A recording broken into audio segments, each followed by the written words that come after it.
आजच्या या शिवजयंतीच्या निमित्तानं आयोजित केलेल्या आजच्या या व्याख्यानमालेमध्ये एक आगळा आणि वेगळा विषय घेऊन आपण या ठिकाणी कार्यक्रम संपन्न होतो. या कार्यक्रमाला व्यासपीठावरील उपस्थित असलेले परमपूज्य महाराजांच्या चरणी कोटी कोटी प्रणाम. आपण उपस्थित असणाऱ्या सर्वच मंडळींना ही माझा नमस्कार. आज आपण शिवजयंती निमित्त हा ज्या कार्यक्रमाचं आयोजन केलं आणि खऱ्या अर्थानं आज या देशाला आणि भारतीय हिंदू सनातन संस्कृतीला वाचली तरच ही सृष्टी वाचेल अशा प्रकारचं ज्ञान आमच्या 18 महर्षींनी 5000 वर्षापूर्वी या विश्वमानवाच्या कल्याणासाठी गिरिगोरामध्ये जाऊन परमेश्वराकडे प्रार्थना केली की सर्वे जना सुखिनं भवन्तु सर्वे सन्तु निरामय. या सृष्टीतील कुठल्याही जीव प्राणी मात्राला दुःख होऊ नये अशी एक आचारसंहिता केली जगाच्या पाठीवरती. ती पहिली आचारसंहिता भारतातल्या आमच्या 18 महर्षींनी 5000 वर्षापूर्वी केली. ह्या सृष्टीतील कुठल्याही या सृष्टीच्या चलनवलनासाठी असणारी अत्यावश्यक जी व्यवस्था असेल त्या व्यवस्थेला कुठल्याही प्रकारची बाधा न येता उलट त्याच्यामध्ये वृद्धिगत कसं होईल याच उद्देशानं ही सगळी रचना केली. तिथी वार नक्षत्र योग चरण नुसार या विश्वमानवाचं जीवन कसं असलं पाहिजे आणि त्याच्या आचारसंहितेतून या निसर्गाचं संरक्षण कसं होईल अशी केलेली रचना म्हणजे भारतीय हिंदू संस्कृती. पण आपण पाश्चिमात्य संस्कृतीच्या चकचकीत दुनियेला भुललो आणि घराघरामध्ये त्या संस्कृतीचा अवलंब व्हायला लागला आणि त्याचे परिणाम आज असे झालेत की घराघरामध्ये दुःख, मानसिक विकृती, विकलांगपणा, आजारपण आणि त्याच्यातून कर्जबाजारीपणा आणि त्याच्यातून आत्महत्या. आज महाराष्ट्राचं फार मोठी गोष्ट सांगायची झाली की रोज एक शेतकरी आत्महत्या करतो. ही शेती कृषीप्रधान देश आहे. 1,500-2 वर्षापूर्वी जागतिक बाजारपेठेमध्ये 45% सहभाग आपल्या देशाचा होता. इथले दालचिनी पदार्थ असतील, रेशीम उद्योग असेल, जहाज निर्मिती असेल, कापड निर्मिती असेल, हे सगळे उद्योग प्रथमतः भारतामध्ये होते आणि भारतातून सर्व देशामध्ये गेले. त्याचं ज्ञान खऱ्या अर्थानं असणारा असा 45% देश कृषी उत्पन्नात असणारा आज देशाची शेतीची अवस्था जर बघितली तर पूर्णपणे बिकट अशी अवस्था झालेली आहे. त्याला कारण काय तर आमच्या ऋषीमुनीने आम्हाला ज्या शेतीबद्दलच्या कन्सेप्ट सांगितले हे निसर्गाला पूरक असे सांगितले ते आणि आज विज्ञान आपल्याला सांगते की या निसर्गाला नामशेष करून त्या निसर्गाचा कंडा अधिक उत्पादन घ्या. त्याचे परिणाम काय झालेत? आपण रासायनिक खताची सुरुवात केली. आज 1 किलो तांदूळ घेतलं, 1 किलो गहू घेतलं तर 27 मिलीग्रॅम विषारी कण त्याच्यातून आपल्या पोटात दररोज जात आहे. हवेचं प्रदूषण झालं, पाण्याचं प्रदूषण झालं. पण आमच्या ऋषी मुनींनी ह्या सगळ्यांना देवत्वाची एक रचना करून ठेवली की इथं नदीनं सुद्धा आज आमच्या नदीवरून जात असताना कुठल्याही ब्लॅकबोर्डवरती शिकवलं जात नाही किंवा कुठल्याही शालेय पुस्तकात नाही, पण आमच्या आया बहिणी नदी बघितल्यानंतर नमस्कार करतात. अजूनही नदीवरती जात असताना पायातल्या वाहना हातात घेतात आणि पुलावरून पलीकडे जाऊन त्या वाहना घालतात. त्या पाण्याचं पावित्र्य राखण्याचं शिक्षण आमच्या 18 महर्षींनी कसं दिलं. आज पाणी हा अत्यंत महत्वाचा घटक आहे. आपल्या शरीरामध्ये 97% पाणी आहे. हे पाणी शुद्धीकरण राहावं म्हणून त्याच्यामध्ये देवत्व दिलं. आज बघा आपण साती आसरा देवत्व वर्षाला प्रत्येक घरामध्ये बसवायला सांगितलं आणि ते वाहत्या पाण्याला जाऊन त्याला स्वच्छ करून आणणं म्हणजे साती आसराला उजळून आणणं म्हटलं जातं ग्रामीण भागामध्ये. आज नवीन पाणी आता जून महिन्यामध्ये नदीची पूजा सर्रास प्रत्येक गावामध्ये केली जाते. दही भाताचा निवड टाकला जातो, अनेक पंत्या लावून पाण्यावरती सोडल्या जातात. हे कशासाठी बसवलंय? त्यातलं विज्ञान तिने धार्मिक अधिष्ठानात बसवलं पण विज्ञान सांगितलं नाही. पण आज पाश्चिमात्य देश त्या विज्ञानाचा शोध करत आलेत आणि पाण्यात जी जैविक संरचना आहे म्हणजे आता बघा जगाच्या पाठीवरती एकमेव गंगा अशी नदी आहे ना. अनेक शास्त्रज्ञांनी पाश्चिमात्य शास्त्रज्ञांनी संशोधन केलं तर त्याच्यामध्ये जी जैविक संरचना आहे गंगेच्या पाण्यामध्ये ती जगाच्या पाठीवरती कुठल्याही नदीमध्ये नाही, म्हणून गंगा पवित्र मानली गेली. आणि ही जैविक संरचना या पाण्यामध्ये गढूळ पाणी ज्यावेळी येतं त्यावेळी आपण नदी पुसतो. कारण असं आहे की नदीमध्ये येणारा जे लाल मातीचा थर असतो त्यामुळे त्या जैविक संरचनेला खायला काही मिळत नाही. अशा वेळी दही भाताचा निवद सोडा म्हणून सांगितलं आणि त्याच्यामध्ये पणत्या लावा. पणत्या का लावायच्या तर जास्तीत जास्त ऑक्सिजन पाण्याच्या पृष्ठभागावरती यावा आणि पाणी शुद्धीकरण व्हावं आणि त्या जैविक संरचनेचं संरक्षण व्हावं. हेच पाणी शुद्ध जर तुम्ही प्याला तर सप्तचक्र कुंडलिनी योगशास्त्रानुसार पायाच्या घोट्यापासून ब्रह्मरिंद्रापर्यंत सप्त जागृत होतात. हेही पाश्चिमात्यांनी आज संशोधन केलं. जर आपल्याला मन शांत ठेवायचं असेल, क्विक डिसिजन क्षमता घ्यायची असेल, सदविवेक बुद्धी प्राप्त व्हायची असेल तर ही सप्तचक्र जागृत असली पाहिजेत आणि ही सप्तचक्र जागृत व्हायची असेल तर पाणी शुद्धी पाहिजे. हे आमच्या 11 महर्षींनी त्यावेळी आपल्या संशोधनाअंती आमच्या परंपरेमध्ये, आचारसंहितेमध्ये, नियमावलीमध्ये बसवलं की जितकं पाणी शुद्ध. पूर्वी बघा एखादी मुलगी घरात दिली ना, आता इथं काही आमची मातृशक्ती पण आहेत त्या काळातल्या, तर मुलगी दिली तर डेरा पुजायची सवय होती. मुलगीच्या आईनं जाऊन डेरा म्हणतो, आता गंज म्हणतात, ते गंज पुजायचा. कारण का तर त्या मुलगीला संदेश मिळावा की बाळ ह्या पाण्याच्या स्वच्छतेमुळे तुझ्या कुटुंबाचं आरोग्य आहे, त्यावेळी पाणी स्वच्छ असलं पाहिजे. मुली बाळंत झाली की न्हाणी पुजायची. पूर्वी न्हाणी पुजायची पद्धत होती, आता बाथरूम पुजतात. का पुजतात तर त्या मुलीला असा संदेश जावा की तुझं देवघर जेवढं स्वच्छ आहे तेवढं ते बाथरूमही स्वच्छ असलं पाहिजे, कारण त्याच्यातून जास्तीत जास्त जंतू संसर्ग होऊन तुझ्या मुलाला कुठलाही धोका बसू नये. हे कुठल्याही शालेय पुस्तकात नाही, पण आमच्या परंपरेमध्ये बसवलेलं आहे. आज वडाच्या झाडाची पूजा करायला सांगितली. त्या तिथी वार नक्षत्र योग चरणनुसार पांडुरंग शास्त्री धोंडेंनी एक पुस्तक लिहिले 18व्या शतकामध्ये की प्रत्येक तिथी वार नक्षत्राला झाडामध्ये वेगवेगळ्या प्रकारचे एन्झाईम तयार होतं. अशा झाडांचा आस्वाद घ्या, अशा झाडांच्या सानिध्यात जावावं म्हणून त्या वडाच्या झाडाची प्रदक्षिणा आपल्याला महिलांना करायला सांगितली. का सांगितली? तिच्यामध्ये एक 7 जन्माचे फेरे म्हणून 7 फेरे मारायला सांगितले. पण वडाच्या झाडामध्ये नवनिर्मितीचं एन्झाईमचं काम जबरदस्त आहे. आजही या सह्याद्रीच्या 3,500 किलोमीटरच्या पट्ट्यामध्ये माझा प्रवास असतो, तर आजही तिथं वंध्यत्व निवारणासाठी वडाच्या झाडाच्या ज्या पारड्या येतात त्याचे टोकाचं चूर्ण करून दिलं जातं.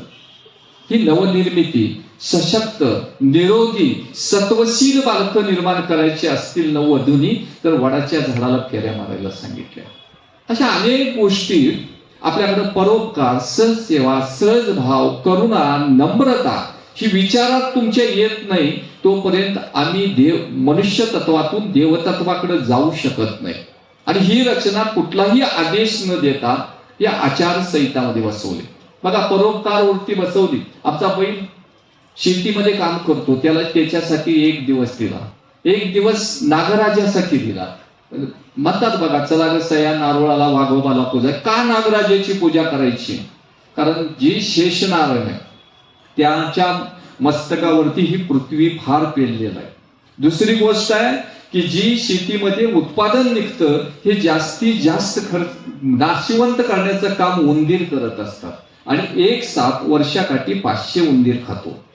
आणि त्या उंदरांचा नायनाट व्हावा आणि हा सर्प जर चावला त्याच्यामध्ये असं काही टॉक्सिन्स आहेत की ते घातक आहेत.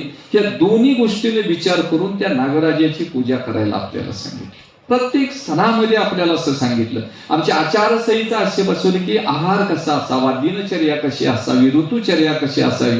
आता बघा, गेलेल्या दिवाळीला आपल्याला तेलकट खायला सांगितलं. का सांगितलं तर थंडी जास्त पडली तर त्वचा शुष्क होते. या शरीरामध्ये आपल्याला जर निरोगी माणूस बघायचा असेल तर त्याच्या तब्येतीवरती, त्याच्या वेटवरती, त्याच्या उंचीवरती काही अवलंबून नाही. त्याच्या शरीरामध्ये 65,000 अब्ज पेशी, तांबड्या पेशी आणि पांढऱ्या पेशी ज्यावेळी सक्षमतेनं काम करतील त्याच वेळी शरीराची ऊर्जा योग्य रीतीने राहते आणि शरीराची ऊर्जा योग्य रीतीने राहिल्यानंतर रक्ताभिसरणाची क्रिया व्यवस्थित होते आणि रक्ताभिसरणाची क्रिया व्यवस्थित राहिल्यामुळं सर्व इंद्रिय निरोगी आणि निकोप राहीत असतात. लक्षात आलं काय?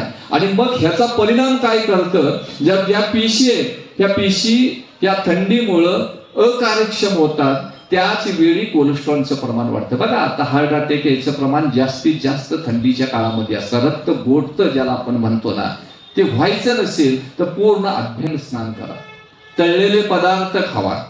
संक्रांतीला गेला तर तिळगुळ खायला सांगितलं, कारण त्याच्यानंतर आपल्या शरीरातील कॅल्शियम आणि प्रोटीनचं कमी होतं.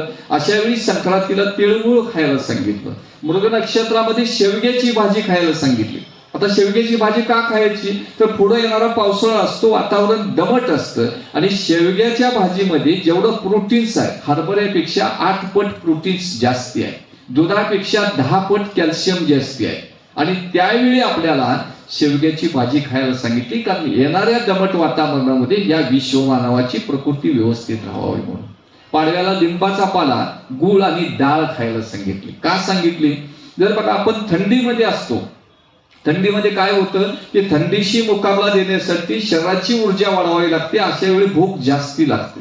पण उन्हाळ्यात गेला तर अग्नी मंदावते आणि अमांश शरीरामध्ये वाढतो, पित्त प्रकृती वाढते. अशा वेळी लिंबाचा पाला त्या तिथीवार नक्षत्राला जर आपण प्राशन केला तर शरीरातील अमांश निघून जातो. एक 5 दिवस शास्त्रामध्ये सांगितले की पाडव्यापासून 5 दिवस आपण लिंबाचा पाला, गूळ आणि डाळ खायला सांगितली थोडी थोडी. ही इतकी रचना आमच्या ह्या ऋषीमुनींनी केली होती.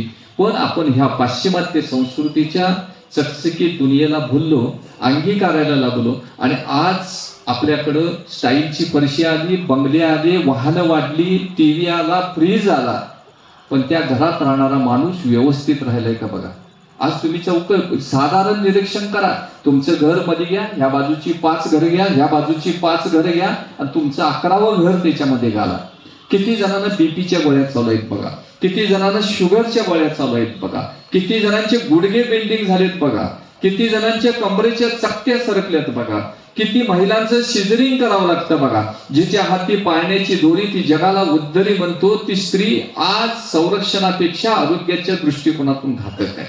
महाराष्ट्रामध्ये 65% महिलांना सिझरिंग करावं लागतं.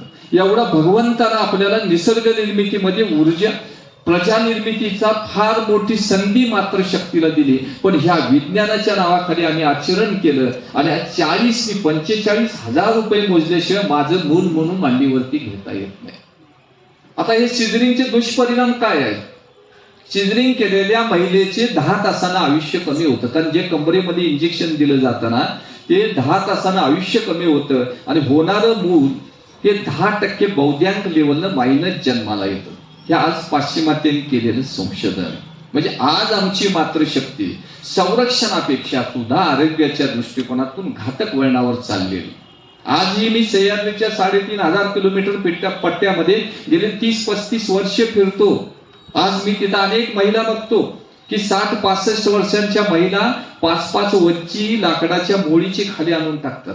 पण तुम्ही ह्या कराडच्या स्टँडवर थांबा, मार्केटमध्ये जाऊन थांबा, 30-35 वर्षाची महिला कुणीतरी दोरीनं वडत नेतात आणि त्या मार्केटमधनं फिरतात. अशी अवस्था आज आरोग्याची निर्माण झालेली. आणि ह्याच्यातून जर आपल्याला वाचायचं असेल, कारण 84 दशलक्ष खडतर योनीनंतर असा काही हा मनुष्य जन्म दिलेला आहे आपल्याला, तर मनुष्य तत्वातून भगवंत तत्वाकडे जाण्यासाठी.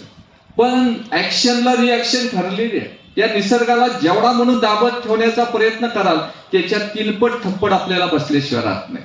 आणि आम्ही हेच करायला लागलो. घरात डास झाले औषध मारायचं, मुंग्या झाल्या औषध टाकायचं आणि सगळी सृष्टी नामशेष आम्ही करत गेलो. त्याचे परिणाम बसले. आता ह्या गोष्टी अशा आहेत की 84 दशलक्ष खडतर योनीनंतर मनुष्य जन्म आपल्याला मिळाला. हा किती अल्प कालावधीचा आहे. ह्याच्यामध्ये आपल्याला आनंद घ्यायचा आहे निसर्गाचा. निसर्गाचा आनंद घेऊन जो जगला तो आनंदी, ज्याला जेवणाच्या ताटावरती बसल्यानंतर लाळ ग्रंथी पाजरतात आणि जमिनीवरती झोपल्यानंतर शांत झोप लागते 3 ते 4 मिनिटांमध्ये, त्याच्यासारखा या जगात सुखी माणूस दुसरा कोणीही नाही. आम्ही बघतो करोडोपतीच्या बंगल्यामध्ये जात असतो, 15-16 गोळ्या खायच्या, 6-6 टाइम गोळ्या खाणारी माणसं आहेत, 5-5 बंगल्यात राहतात. काय अर्थ आहे त्या जगण्याला? तुम्ही साध्या खोपीमध्ये राहा पण राजासारखं जगा. बंगल्यामध्ये राहून अशा गरीबासारखं खितपत पडण्यापेक्षा हे चांगलं आहे. हे कळालं पाहिजे की माझा दिवस किती, भगवंताचं नेमकं प्रयोजन ही विश्वमानव निर्माण करण्याच्या पाठीमागं काय असलं पाहिजे हे आपल्या लक्षात आलं पाहिजे. आणि ह्यालाच अध्यात्म म्हणतो. अध्यात्म म्हणजे दुसरं तिसरं काही नाहीये. अंतरात्म्याला धरून इतर बाह्य जीवसृष्टीशी सकारात्मक संबंध जोडणे म्हणजे अध्यात्म. जे जे देखिले भूत ते ते मानिजे भगवंत, ही विचारधारा खऱ्या अर्थानं तुमच्या अंतःकरणामध्ये निर्माण होईल. त्याच वेळी तुम्ही अध्यात्माकडे पहिल्यांदा पाऊल टाका. शेती असा विषय आहे की शेती हा श्रद्धेचा विषय. श्रद्धा एक तत्व आहे. पूर्वी आपल्याकडे बघा की शेतामध्ये जर पेरायला गेलोत ना तर ती कुरीने पेरायची आणि ती कुरी दारात गाईचं शेण लावायचं, कुरीची पूजा करायची, तिला कंकण व्हायचं, तिची ओटी भरायची, तिच्यावरती घोंगडं ठेवायचं आणि ती पूजा करायची. आणि जे धान्य आपण जमिनीमध्ये घालतोय ना ते ग्रामदैवताकडे जात होतो. आपण ग्रामदैवतेच्या समोर 5 ढीग लावत होतो, मुठी मूठ मूठ मूठ 5 वेळा ठेवत होतो. त्या भगवंताला प्रार्थना करत होतो, हे भगवंता, हे धान्य मी आज धरणी मातेच्या कुशीमध्ये आज पेरतोय, याच्यातून माझ्या कुटुंबाला सुबकता येऊ दे, भरपूर प्रकारचं धान्य मिळू दे आणि माझं घर सुबकतेनं भरून जाऊ दे म्हणणारा शेतकरी आज दिसतो का बघा. कांदा मुळा भाजी माझी विठाई अवघी, मोठ नाडा वीर माझी अवघेची पंढरी. कारण शेती एक श्रद्धेवरती अवलंबून असतं. पराशर मुनी होऊन गेले 5000 वर्षापूर्वी. त्यांनी मानसिक प्रक्षेपणाद्वारे शेती तंत्र विकसित केलं. जगाच्या पाठीवरती पहिल्यांदा जर शेती विकसित तंत्र कोणी निर्माण केलं असेल तर आमच्या हिंदुस्थानमध्ये त्या आमच्या पराशर मुनी. कनाद महर्षी होऊन गेले, पिंपलादी महर्षी होऊन गेले. हे अनेक संशोधनं केली की मानसिक प्रक्षेपणद्वारे. तुम्ही एखादा आंब्याचं झाड जरी असेल, माझी एक प्रयोग करा बंधूंनो. नुसतं व्याख्यान ऐकून आपल्यात काही बदल होत नाही. प्रयोग हेच जीवन म्हणून जगायला गेलात तर या विश्वातल्या अनेक गोष्टी तुमच्यापर्यंत येतात. ज्ञात जग थोडं आहे, अज्ञात जगानं भरलेलं विश्व आहे. त्या अज्ञात जगाला जर ज्ञान प्राप्त करायचं असेल तर तुमच्याकडे प्रयोग म्हणजे जीवन, प्रयोगिकता जर जीवनामध्ये असेल तर अनेक प्रकारचं ज्ञान मिळू शकतं. पराशरपणे संशोधन केलं की वनस्पती कल्याशिवाय श्वासोश्वास कशी करते, स्नायूशिवाय हालचाल कशी होते, आणि माणसाला जशा मन आणि भावना आहेत तशा वनस्पतीला सुद्धा मन भावना आहेत. म्हणून वावर हा शब्द आला. हे कुलकर्ण्यांचं वावर, हे पाटलांचं वावर, हे भोसल्यांचं वावर. वावर हा शब्द आला हा मानसिक प्रक्षेपणाच्या पराशर मुनीच्या शेती तंत्रातून. वावर तिथं तुमचं येणं जाणं असलं पाहिजे. जगदीशचंद्र बोस होऊन गेले शास्त्रज्ञ. 1905 ला लिलियन सोसायटी समोर त्यांनी प्रबंध मांडला, response in living and non living नावाचा. सजीव आणि निर्जीव वस्तूतला ऊर्जेचा शोध कसा असतो. त्याने हाच प्रबंध लिलियन सोसायटी समोर मांडला. त्यांनी तो नाकारला, पण 1945 ला तो सर्वांना मान्य करावा लागला. ज्या पराशर मुनींनी हे शेती तंत्र विकसित केलं. ही शेती आहे. आज शेतकरी काय झालंय की हायपाय शेतकरी झाला. 6वा वेतन आयोगाला, 7वा वेतन आयोगाला कुठंतरी शेती घेतल्या. मुंबई पुण्यामध्ये कार्यशाळा चालायला लागल्या शेतीच्या, आणि तिथं आम्ही खुळ्यागत तिथं जाऊन शिकायला बोलू. शेती कलेक्टर होता येईल, BDO होता येईल, PSI होता येईल, पण शेतकरी होणं बंधूने एवढं सोपं नाही. इमानी इतबारी 3-4 वर्ष त्या वसुंधरेशी प्रामाणिकपणे राहलं, कष्ट केलं, पूर्ण श्रद्धेनं केलं तर मात्र शेतकरी व्हायला वेळ लागत नाही. कारण शेती हा शिकून किंवा वाचून ब्लॅकबोर्डवरला हा विषयच नाहीये. तुम्ही त्या शेतीशी बोलतं केलं पाहिजे, त्या शेतीशी राबलाच पाहिजे. कारण तुमचं जे मानसिक प्रक्षेपण आहे त्या वसुंधरेशी जुळलं पाहिजे, त्या शेतीमध्ये उपजाऊ होणाऱ्या पिकामध्ये जुळलं पाहिजे. त्यावेळी तुमची शेती आपोआप पिकते. म्हणून श्रद्धा हे एक तत्व आहे. हे सावंतामाळ्यांनी सांगितलं. कांदा मळा भाजी माझी विठाई अवघी, मोठ नाडा वीर माझी अवघेची पंढरी. सगळ्या पालख्या पंढरपुरात भारतातून आणि महाराष्ट्रातून कुठं जातात, पंढरपूरला जातात. पण आषाढी एकादशी झाली की 21व्या दिवशी पांडुरंगाची पालखी स्वतःहून सावंतामाळ्याच्या शेतामध्ये विसाव्याला जाते. ही भक्ती आपल्याकडे पाहिजे. त्यांनी कुठेही पंढरपूरला गेले नाहीत सावंतामाळे. फक्त हातात काम करत असताना मुखात मात्र पांडुरंगाचं नाव. गोरोबा कुंभार होऊन गेले. एक एक मडकं असं देत होते ना की पुढल्या माणसाला ते आयुष्य, त्याचं जीवमान असूपर्यंत ते मडकं त्याच्या घरी राहिलं पाहिजे या भावनेतनं करत होते. ज्यावेळी स्वतःचं मूलच पायाखाली आलं त्यावेळी भगवंतांनी दर्शन दिलं. आज हे अध्यात्म आपण जाणायला शिकलं पाहिजे.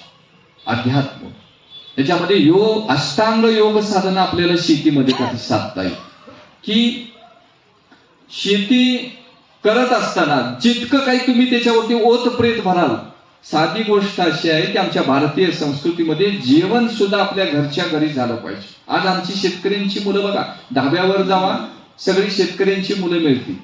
त्यामध्ये इतर व्यापारी वर्गाची कुणाचीही मुलं मिळणार नाही.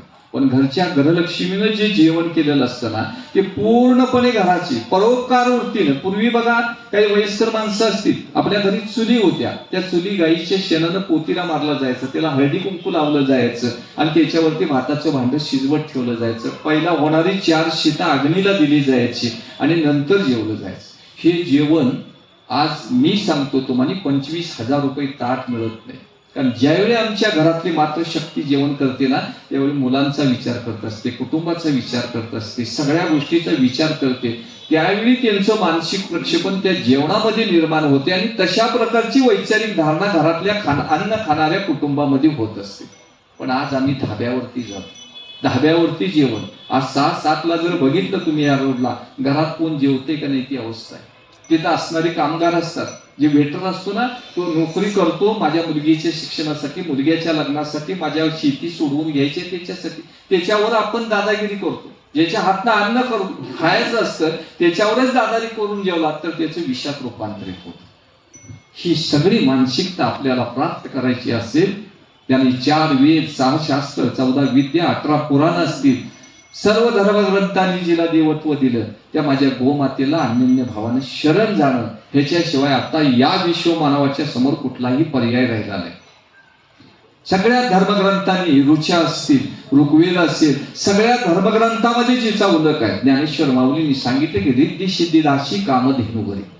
जर तुमच्या घरामध्ये गाय असेल ना, तर रिद्धी सिद्धी दाशी म्हणून तुमच्या घरामध्ये वास्तव्य करते. आता ह्या रिद्धी सिद्धी दाशी म्हणजे कोण नेमकं, त्यांनी विज्ञान सांगितलं नाही. पण गाय जिथं उभा राहते ना, तिथं तीर्थस्थळ तयार होतं. गाय उभा राहते ते तीर्थस्थळ होतं. आज महाराष्ट्रातल्या 14 शिवलिंग गायीच्या दुधापासून तयार झालेल्याची ऐतिहासिक माहिती आपल्या डोळ्यासमोर आहे. ज्या गायीचं दूध ज्या दगडावरती पडतं तिथं शिवपिंड निर्माण होते आणि ही वस्तुस्थिती आहे. अनेक पौराणिक मंदिरामध्ये गेला तर तुम्हाला त्याची आख्यायिका ऐकायला मिळते. ही गाय जरी तुमच्या घरात उभा राहिली ना, तुकाराम महाराजांनी सांगितले की ज्याच्या घरी गाय तिथे विठ्ठलाचे पाय. आता विठ्ठलाला कुठं शोधायचा, तो तर जळी सळी पाशाने सर्वत्र भरून विखुरलेला आहे.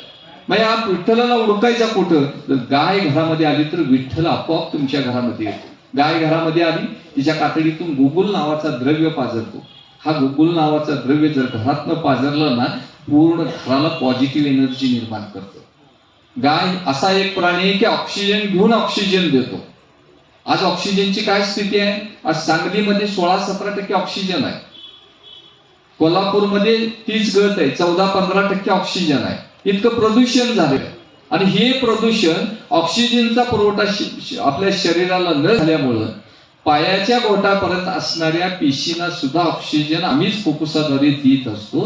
हा ऑक्सिजन व्यवस्थित होणार म्हणून प्लेटच्या कमतरता भासायला लागली. कधी पांढऱ्या पेशी सपतात, कधी तांबड्या पेशी सपतात. पण गाय घरात जर तुमच्या उभा राहिली तर 23% ऑक्सिजन तुमच्या गाऱ्यामध्ये आढळतो. हे मी केलेलं संशोधन आहे, म्हणजे माझ्याकडे सायंटिस्टना बोलवून. गाय जरी उभा राहिली तर 23% ऑक्सिजन तुमच्यामध्ये आढळतो. गायीचं शेण पोटी जरी पडले तर त्याच्यामध्ये 30% ऑक्सिजन आढळतो.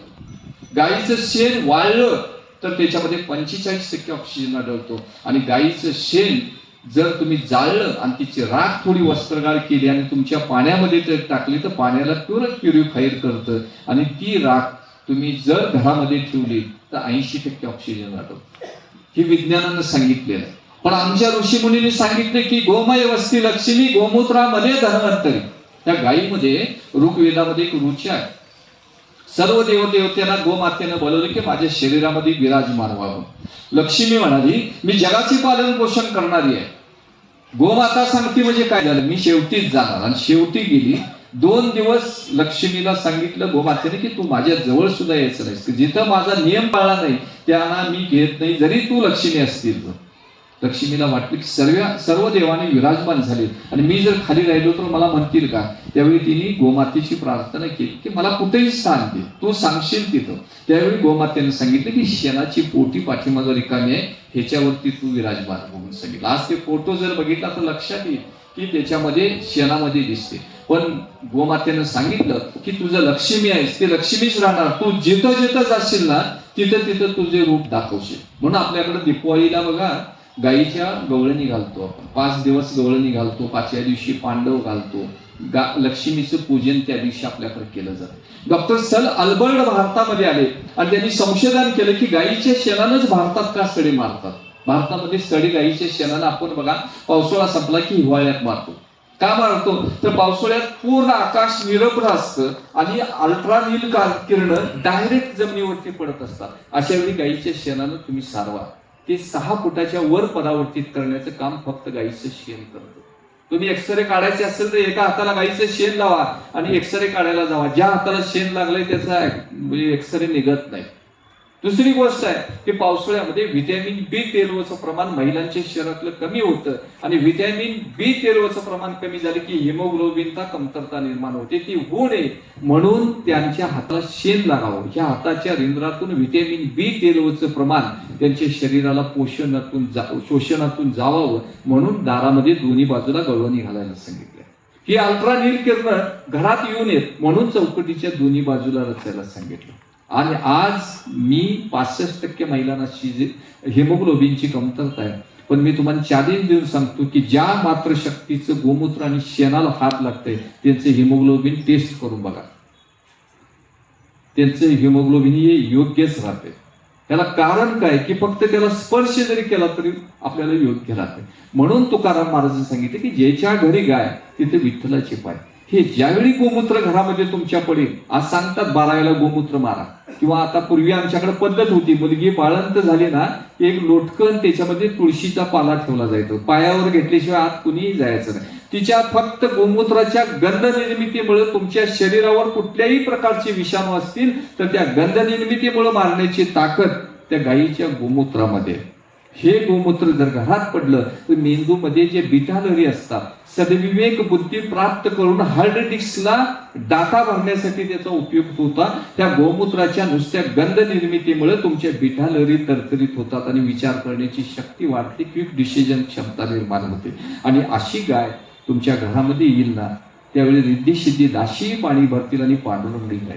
कारण गाय घरामध्ये आली, ज्यांच्या ज्यांच्या घरामध्ये गाय आहे, मी आता गेले 30 वर्षाचा माझा प्रवास आहे. गायीचा प्रचार आणि प्रसार घराघरामध्ये कसा जावावा, घराघरामध्ये संस्कारित आणि सत्वशील बालकं तयार कशी होतील आणि त्याच्यातूनच आपल्याला ही हिंदू सनातन संस्कृती जगाच्या ठिकाणी गुरुस्थानी कशी मानतील आणि अशी युवक घडण्यासाठीच गेले 30 वर्ष मी गाय कशी निर्माण करू शकेल या अनुषंगाने फिरत असतो.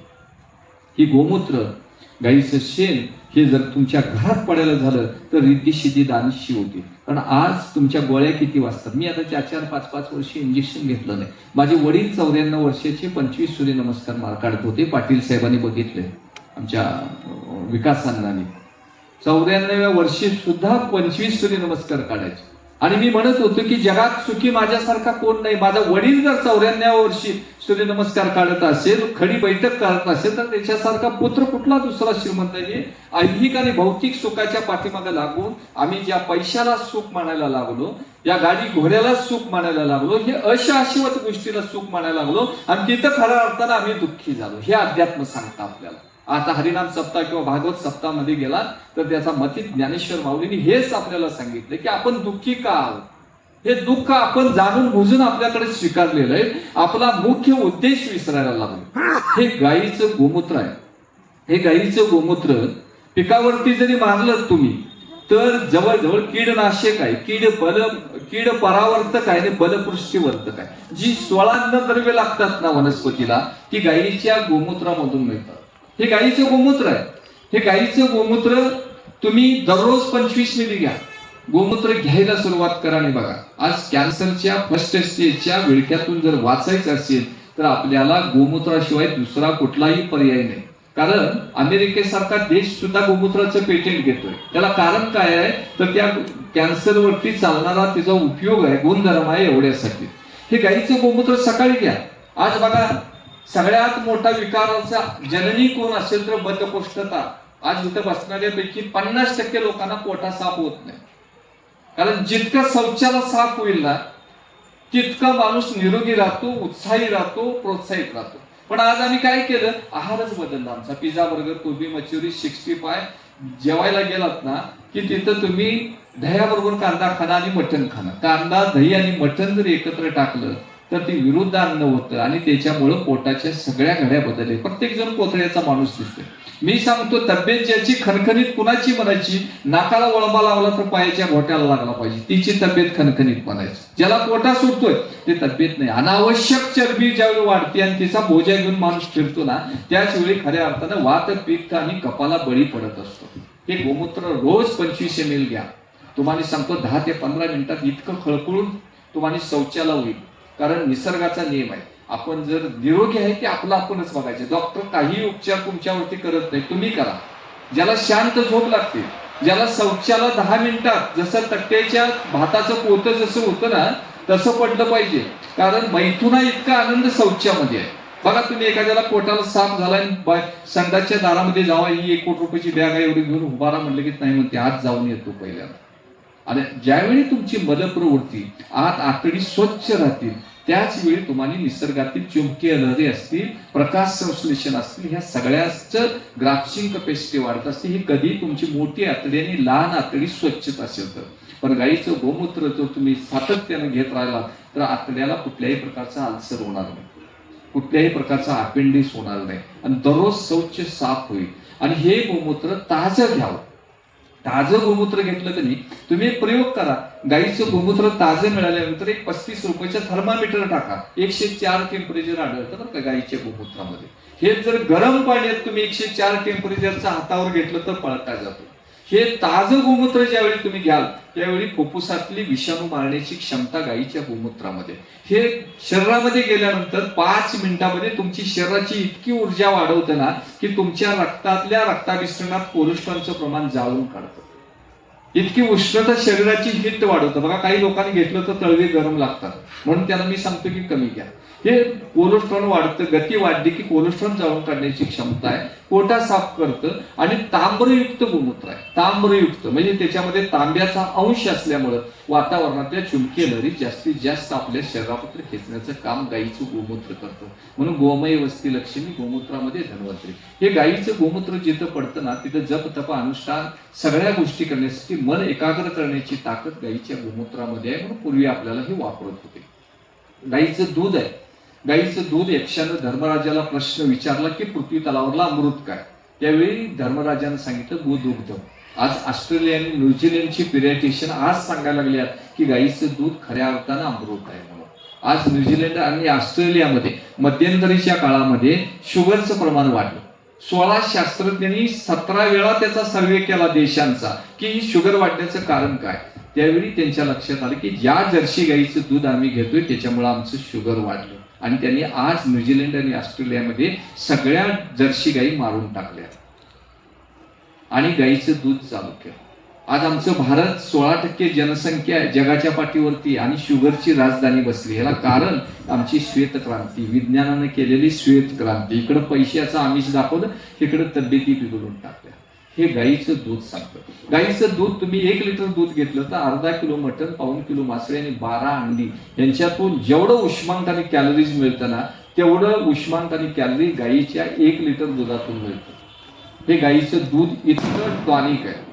हेच गाईचं दूध 200 मिली गाईचं दूध घ्या, 2 चमचे तूप घाला आणि तुमची लेक असू दे, मुलगी असू दे, बहीण असू दे, कुणीही प्रेग्नेंट असू दे, 3ऱ्या महिन्यापासून तुम्ही दूध चालू करा. जर सिझरिंग करावं लागलं तर हा अरुण पाटील या गोशाळेतनं आपल्याला शब्द देऊन टाकतो की येणारा खर्च सगळी द्यायची माझी जबाबदारी. अशा 400-500 महिलांच्या वरती आम्ही प्रयोग केले. कुठल्याही प्रकारचं सिझरिंग, कारण महिलाला काय झालंय दाखवायला गेल्या त्याने लोह आणि कॅल्शियमची गोळ्या हे ठरलेला फॉर्म्युला डॉक्टरांचा, पण त्या महिलेला नैसर्गिक बाळंतपणासाठी ऊर्जा नसल्यामुळे सिझरिंग करावं लागतं. ती ऊर्जा वाढवण्याचं काम गाईचं तूप प्रभावीपणे काम करतं. म्हणून गाईचं तूप एक दिव्य औषध आहे. त्याचबरोबर दुधाबरोबर जर घेतलं तर अति जलद शरीरामध्ये हे जातं.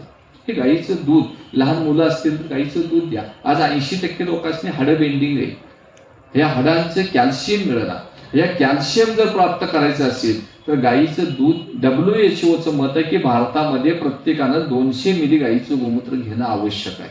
हे गाईचं दूध इतकं दिव्य औषध आहे. गाईचं दही आहे. दही तर इतकं दिव्य औषध आहे की हे दही जर सकाळी तुम्ही एक वाटीने खडी साखर खावा अनुष्यपोटी, दिवसभर तुम्ही जर 4 तास काम करत असाल तर 8 तास काम करताय. बघा प्रयोग करून तुम्ही. 1 किलोमीटर जर तुम्ही मॉर्निंग वॉकला जात असाल तर फक्त दही 1 वाटी आणि खडी साखर टाका, घ्या. तुम्ही 3 किलोमीटर चालून आलेलं तुमचं तुम्हाला कळणार नाही. इतकी दह्यामध्ये एनर्जी आहे. याच दह्याचं एक चांदीची वाटीमध्ये दही विरजन लावा संध्याकाळी, आणि तुमच्या घरात कुणी प्रेग्नेंट असेल तर त्यांना द्यायला चालू करा. होणारं मूल ही निगावी, गोरा आणि पाळशेदारच होणार. अशी शेकडो उदाहरणे मी आपल्या समोर आणून देऊ शकतो. आज महिलांनी काय आहे, चिता गुंड पाटल्यासाठी तुमचं आयुष्य नाही, या स्टाईलची फरशी आणि या खाण्यासाठी नाहीये.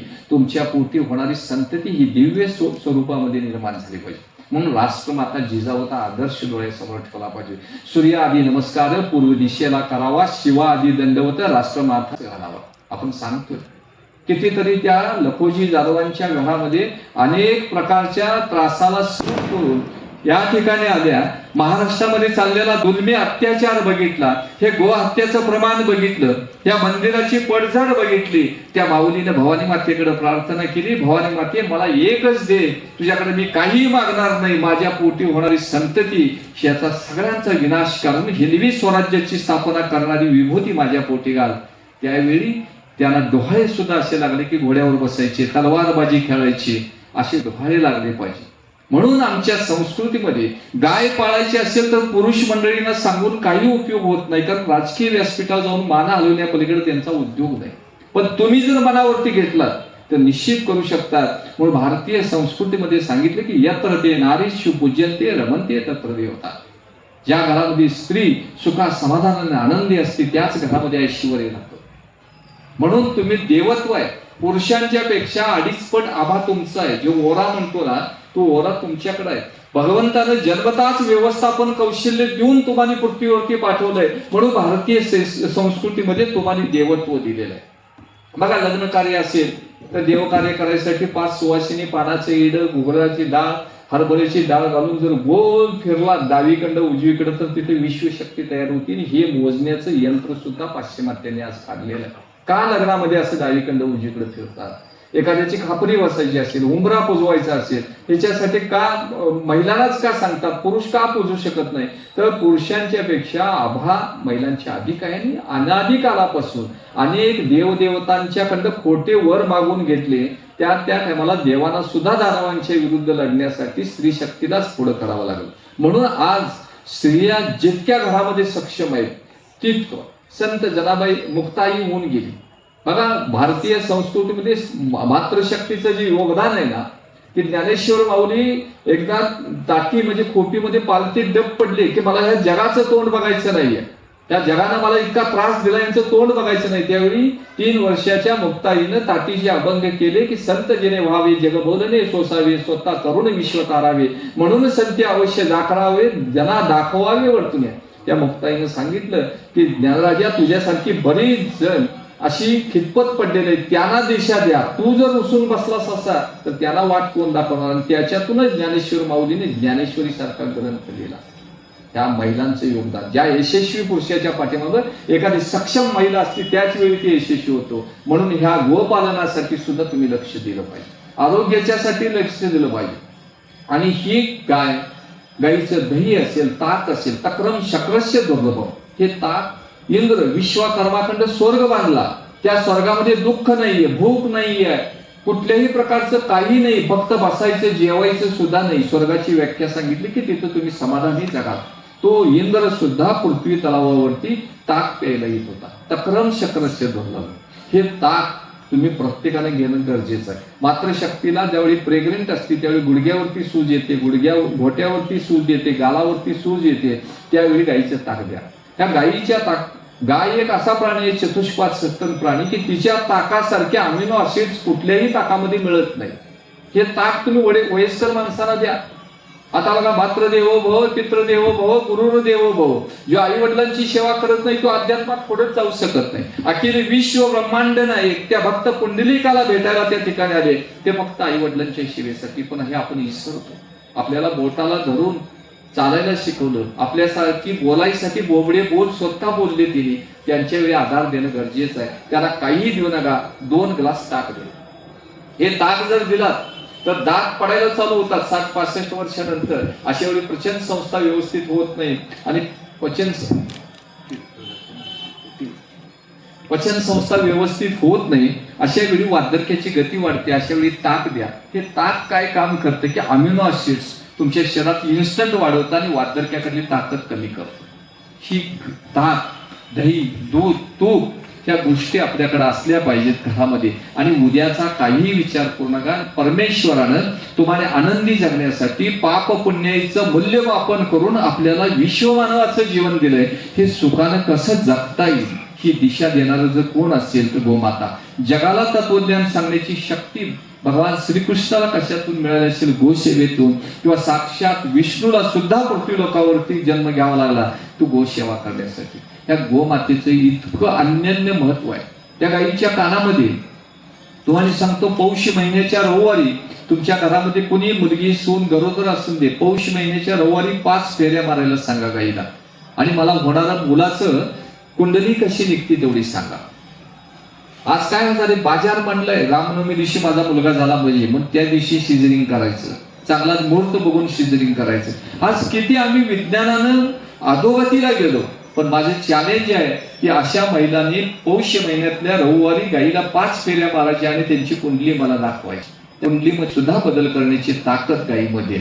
आज ऍस्ट्रॉलॉजी आहे. ऍस्ट्रॉलॉजी म्हणजे काय? ग्रह तालिमान तिथी, म्हणजे तुमचा रवी शुक्र मंगळ शनी वक्री कशी आहे सांगणार ऍस्ट्रॉलॉजी आहे. पण ह्या वास्तुशास्त्र सांगतं की स्थिरता कशी निर्माण करायची. पण हे दोन्ही दोष असतील आणि घरात गाय असेल तर हे दोन्ही दोष नामशेष करण्याची ताकद फक्त गायीकडे आहे. कारण पृथ्वी तत्वाचा मुख्य आधार कोण असेल तर गाय. ही गाय जरी तुमच्या घरात झाली, आकाश प्रकाश ऊर्जा स्पंदन कंपन याद्वारे तुमच्या घरातील ग्रहमानाची दोष दूर करतं आणि वास्तुतले दोष कमी करण्याची ताकद गायी ह्या गोमातेकडे आहे. म्हणून गाय घराघरामध्ये असणं, घराघरामधलं आरोग्य, घराघरामधलं संस्कार, स्वावलंबन आणि त्याच्यातून आत्मनिर्भर कुटुंबच ह्या भारताला करतील. कारण या भारतामधला शेतकरी एकेकाळी काठीला सोन्याची विडी बांधून फिरत होता. तक्षशिला आणि नालंदा सारखी विद्यापीठ या देशामध्ये होती. युरोप खंडातून 7 देशातून विद्यार्थी या ठिकाणी येत होते. दर्शनशास्त्र, अभियांत्रिकी सारखी दर्शनशास्त्र या ठिकाणी शिकवली जात होती. ही नामशेष होण्याचं कारण की आपल्या देशातली देशी गाय संपली. ही देशी गाय काय काम करते? गायीच्या पाठीवरनं जर 5 वेळा हात फिरला तर तुमच्या अंतःकरणामध्ये जी चतुष्टी आहे ह्याच्यामध्ये बदल करते. आज अंतःकरणाची चतुष्टी म्हणजे काय? मन, बुद्धी, चित्त आणि अहंकार ही वाढतात. ही पंच महाभूताला तत्व धरून आहे. अग्नी आता बुद्धी आहे अग्नी तत्वाची आहे, मन पृथ्वी तत्वाचं आहे. ह्या सगळ्याला बॅलन्सिंग करण्याचं काम गायीला नुसता स्पर्श केल्यानं आपल्याकडे होऊ शकतं. म्हणून ही गाय घराघरामध्ये जावावी, शेतीचं आरोग्य जपावं, घरातलं आरोग्य जपावं. आणि ही गाय आपल्या प्रत्येकाच्या दारी जरी एक झाली तर त्याच्यासारखा सुखी माणूस कोण नाही, असा माझा 30 वर्षाचा अनुभव आहे. माझ्या घरामध्ये आता 3-3 वर्षे इंजेक्शन नाहीत कोणाला, कुणीही आजारी पडत नाही. आम्ही पूर्ण शाकाहारी कुटुंब आहोत आणि जीवन जितकं साधं ठेवाल. माझ्या घरी आज जरी आला तर गाईच्या शेणानं सारवलेले जमिनी मिळेल. आजही मी चुलीवरती जेवतो, आजही घोंगड्यावरती झोपतो. कोच नाही, खुर्ची नाही. पाटील साहेब आले होते घरी. कोच, खुर्ची, टीव्ही, फ्रीज, गिझर काहीही घेऊ नका. आज महिलांची तब्येत बिघडायला कारण काय झालं माहितीये काय? एक्झरसाईज कमी पडली. पूर्वी कसं होतं, दाराचं अंगण जरी सारवलं ना तर 6 आसनं मंडूक आसनासह त्यांची भीत होती. आता महिलांनी आमच्या काठीला सावता बांधून उठून काढायला चालू केलं. ज्या 1.5 फुट्यानं आपण सावत्यानं मारलात ना त्या महिलेची कुठलीही होणार नाही. आज महिलांची चांदीचा पट्टा होता कमरेला, पट्टा गेला तसं सिझरिंग चालू झालं. आमची संस्कृती एवढी खुली नाहीये. तुम्हाला देवत्व दिलं, तुम्हाला कानात काय पाहिजे, गळ्यात काय पाहिजे, कमरेचं खाली चांदीचे अलंकारच का, कमरेचं वर सुवर्ण अलंकारच का, कानामध्ये फुलच का, त्याच्यामध्ये मोतीच का, तर सदोदित सुवर्णादी मोत्यादी पाणी तुमच्या अंगावरनं सतत राहावं. इथंच आपण मंगळसूत्र इथंच का घालतो? त्या 2 सुपल्याच का येतात? तर इथं अव्यात चक्र आहे. इथं निगेटिव्हिटी वातावरणातनं सगळी इथं येते आणि ती थोपवण्यासाठी आपल्याला ही 2 सुपले इथं दिलेले. कमरेमध्ये चांदीचा पट्टा आहे, कमरेचा चांदीचा पट्टा आहे की कमरेमध्ये जे कुंडलिनी योगशास्त्रानुसार एक चक्र आहे, ते चांदी ही उष्ण आहे, ते सदैव तेवीत राहावं म्हणून तिथं दिलेलं आहे. पण आज आपण ह्या सगळ्या गोष्टी गेल्या, पायातलं जोडवं गेलं. पायातलं जोडवं तर असं आहे की ते पूर्ण ॲक्युप्रेशरचे पॉईंट गर्भाशयाशी निगडीत आहे. हातातलं काकण आहे, इथे एक पॉईंट आहे, हा एक गर्भाशयाशी निगडीत आहे. पायामध्ये पंजन घालायचं, इथे एक पॉईंट गर्भाशयाशी निगडीत आहे. ही सगळी अलंकार आमची गेली. त्यामुळं आज आपण सिझरिंगच्या त्याला बळी पडायला लागलो. त्याच्यासाठी भारतीय सनातन संस्कृती, हिंदू संस्कृती, प्रत्येक पौर्णिमा वेगळ्या नावाने येते, प्रत्येक सण वेगळ्या नावाने येतो, प्रत्येक अमावास्या वेगळ्या नावाने येते, प्रत्येक महिन्याला एक सण येतो. हा तिथीवार, नक्षत्र, चरण, ऋतू धरून येत असतो. हे एवढ्यासाठीच केला की हा विश्व माणूस सुखी, समाधानी आणि समृद्ध राहावा म्हणून. पण आज आम्ही त्या निसर्गालाच आवाक्यात आणण्यासाठी आम्ही प्रयत्न केला. मोबाईल सारखं एक यंत्र आलं. आज मला सांगा, भारतामध्ये इतके मोबाईल झाले ना की जेवढी लोकसंख्या आहे त्याच्या दीडपट. तर त्याचा फायदा काय? दिवसभर 50 रुपयाचा बॅलन्स गेला तर किमान 51 रुपयाचा जर फायदा झाला पाहिजे, नाही झाला. आपण मोबाईल वापरायचा. आज महिलांनी सगळ्यांनी झाले, मोबाईल जेवढा हातात घेऊन फिरेल तेवढी प्रतिष्ठा वाढते असं त्यांना वाटतं. त्या नकळुपी गोष्टी आहेत, त्याला वाढत नाही. राष्ट्रमाता जिजाऊचा आदर्श डोळ्यासमोर ठेवा, अहिल्याबाई होळकरांचा आदर्श डोळ्यासमोर ठेवा, छत्रपती ताराराणींचा आदर्श डोळ्यासमोर ठेवा. ज्याच्या पोटी हनुमंत आहे, अंजनी सुत हनुमंत, की आईला सुद्धा पुत्राच्या नाव लागलं पाहिजे, अंजनी सुत हनुमंत. आणि माताश्री सुद्धा नावं लागली मुलांच्या कर्तबगारीमुळे. पण आज ते आपल्याकडे नाही. या मोबाईलचे दुष्परिणाम पाटील साहेब असे झाले की आज चिमणी दिसते का बघा, साळुंकी दिसते का बघा, बगळे दिसतात का बघा. त्यांच्या हार्टवरती त्या ध्वनी विद्युत भारित झाल्या वातावरणातल्या, आणि त्यांच्या हार्टवरती परिणाम झाला आणि ते नामशेष झाले. त्या मोबाईलचा फायदा इतका झाला. त्या मोबाईलमुळं आज WHO मत आहे की आणि 6 वर्षानंतर भारतामध्ये 70% लोकांना चष्मा वापरायला लागणार आहे. आज ब्रेन हॅमरिंगचं प्रमाण वाढतंय. कराडला एक इथं, म्हणजे माझ्या माहितीप्रमाणे सांगतो तुम्हाला, 90-91ला कराडमध्ये 2 मेंटली हॉस्पिटल होते, पण आज कोल्हापूरमध्ये 22 मेंटली हॉस्पिटल तयार झाले. आता पेशंट असल्याशिवाय तिथे झाले असतील का? याला कारण एकमेव आहे की मोबाईलचा अति वापर. कारण डोळे आणि मन जर एकत्रित झालं की त्यानं पूर्णपणे जे काही गोष्टी अशा आहेत भगवंतानं आपल्याला दिलेल्या आहेत ना, दिवसभर जेवढं काम करतो तेवढं संध्याकाळी झोपल्यानंतर लहान मेंदू आणि मोठ्या मेंदूच्या मध्ये अंतर वाढत असतं. विचार करून ते पूर्ण एकत्र येण्यासाठी 6 तासाची झोप पाहिजे. ते आपल्याला मिळतच नाही. किंवा ज्या पेशींचं विभाजन आहे त्या रोज लाखो पेशी मरत असतात आणि मग ते युरिन आणि मलप्रवृत्तीद्वारे बाहेर काढण्याचं काम करत असतात. त्या रात्रीचंच काम चालतं. म्हणजे शरीर डेव्हलपिंगचं काम रात्रीच चालतं. पण आज आम्ही रात्री 12-1 वाजूपर्यंत मोबाईलमध्ये धाब्यावरती जेवायला. शास्त्र काय सांगतं की जो माणूस 9 वाजता झोपतो आणि सकाळी 5 वाजता सूर्याला उठवायला जो उठतो ना, तो कधीही त्याला इंजेक्शन लागणार नाही, त्याच्यामध्ये कसलीही व्याधी येणार नाही. पण आम्ही निसर्गाच्या उलट, आमच्या भारतीय संस्कृतीच्या उलट जगायला लागलो आणि म्हणून ही आमची अवस्था निर्माण झाली. आणि ही गाय घरामध्ये आली की तुमचं जीवन म्हणजे काय सांगते. गाईला तुम्ही अनन्य भावाने शरण जावा. तुमची काय सुखदुःख आहे ती गाईला सांगा. तुम्ही महत्वाच्या कामाला निघालात ना, गाईच्या डोळ्यामध्ये बघा, एक 5 मिनिटं डोळ्यामध्ये बघा, तिच्यात ममत्व दिसेल, आईचा आधार वाटेल. तिकडे जर्सी गाईच्या डोळ्यात बघा, पुतना मावशी दिसेल. माझ्या देशी गाईला 4 दिवस उपाशी ठेवायचं, कधी ओरडली तर मला सांगा. पण जर्सी गाईला किती खाद्य टाकलं आणि मालक ताटावर बसायची अगोदर ओरडलेले. संगतीद्वारे संस्कार. त्या जर्सी गाईच्या संगतीत राहणारा माणूस सुद्धा जर्सी गाईगत वागायला लागला. मी 10 गावचा सर्वे केला. जिथं जास्त संकरी गाई आहेत ना, तिथं माणसं सुद्धा संकरित गाईसारखी वागायला लागली. इकडं 10 गाई बांधा व्यालेल्या आणि इकडं 10 बांधा व्यालेल्या गाईचे एखाद्या वासरू तिथं ठेवा. ते गाईचं वासरू देशीचं सोडा, आईच्याच काशीला जाऊन पिणार, कुणाच्याही काशीला जाणार नाही. पण जर्सी गाईचं वासरू तिकडल्या कडन ढोसण्या मारत कडवर येणार, जी पाजणार तिला पिणार. मग आमच्या मुलांना जर वृद्धाश्रमामध्ये आपण जायचं नसेल तर कुठल्या गाईचं दूध दिलं पाहिजे हे तुम्ही ठरवा. ही गाय इतकी घातक आहे.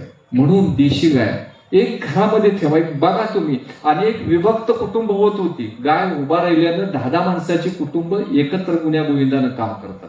कारण तिच्या जो आभामंडल आहे तो तुमच्या घराच्या 100 मीटर पर्यंत आबा गाईच आहे. ते आज मोजणाऱ्याचे एक पाश्चिमात्य संशोधकांनी केलेलं संशोधन आहे. म्हणून आपल्याला या ठिकाणी विनंती की आपण घराघरामध्ये गाय घ्यावी. मी आपल्या सर्वांची माफी मागतो, कारण गाडीचा प्रॉब्लेम झाला त्यामुळं मला आपल्या वेळेमध्ये इथं येता आलं नाही. पण जे गायीच्या सानिध्यामध्ये आपल्याला ज्ञान मिळालं, काळीसिद्धेश्वर स्वामीजींचा आत्मभंडार लुटायला मिळालं आणि त्यांच्या मार्गदर्शनाखाली जे काही ज्ञान होतं ते ज्ञान गोमातेबद्दल, भारतीय संस्कृतीबद्दल बरंचसं मांडता आलं असतं, पण टायमिंगच्या अभावी आपल्यासमोर जे काही ज्ञान होतं ते मांडलेलं आहे. योग्य आहे ती निश्चित स्वीकार करावं आणि देव, देश आणि धर्मासाठी आपण काम करणं गरजेचं आहे. कारण ही एकमेव संस्कृती अशी आहे की देव, देश आणि धर्म फक्त मनुष्याला देवतत्वाकडे नेणारी, आणि त्याच दृष्टिकोनातून आपल्या जीवनाचं वाटचाल चालावं एवढीच आपल्याला विनंती करतो आणि मी आपली रजा घेतो.